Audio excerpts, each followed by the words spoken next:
Now, Wisconsin Governor Scott Walker, a GOP rising star and Tea Party favorite. He made his name taking on unions and is now a possible 2016 contender. Jonathan Karl is back with the inside story of a man who at one point was the most divisive politician in America. It was nearly 3 years ago that the Occupy movement was born, right here in Madison, Wisconsin. This is what democracy looks like. The focus of the anger, Republican Governor Scott Walker, for making a frontal assault against public employee unions with a measure that would strip away most of their collective bargaining rights. Some have questioned why we have to reform collective bargaining to balance the budget. The answer is simple. The system is broken. For a time, Walker seemed to be the most hated man in Wisconsin. Now he is running for re-election and considered by many Republicans to be a top contender for the 2016 presidential nomination. In a new book, he tells the story of the confrontation that brought 100,000 protesters outside his office in the Capitol building for weeks on end. He was compared to Hitler and Osama bin Laden. Time magazine declared him Dead Man Walker. He and his family received death threats. There are signs out there that have my picture with a scope sight on it. There are people that say, a good Republican's a dead Republican.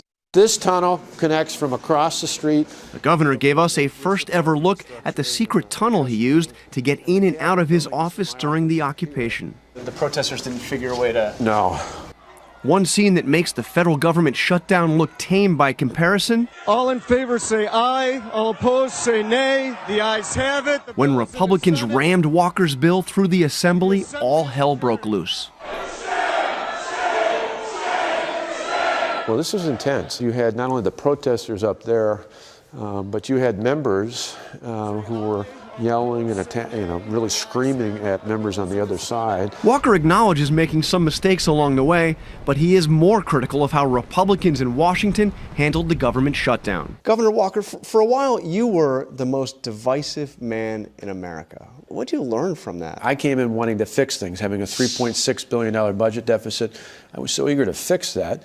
I didn't spend my time talking about it with the people of this state. And when you were elected in 2010, you were something of a Tea Party hero. What do you make of the Tea Party movement now? I mean, tarnished in many ways, certainly battered in the polls, blamed for the government shutdown. I don't think it's a movement that's monolithic. I, like others, was a bit frustrated with the shutdown because I don't think the way you make the compelling case to the American people that we can do better is by shutting things down. So the Republicans who pushed that strategy made a mistake. I think so. Congress's approval rating has now fallen to 9%, the lowest ever in the Gallup That's survey. really just family members, right? As you know, the most unpopular of the unpopular are Republicans in Congress. So where has the Republican Party just gone bad, gone wrong? Republicans at the state level are showing we're much more optimistic.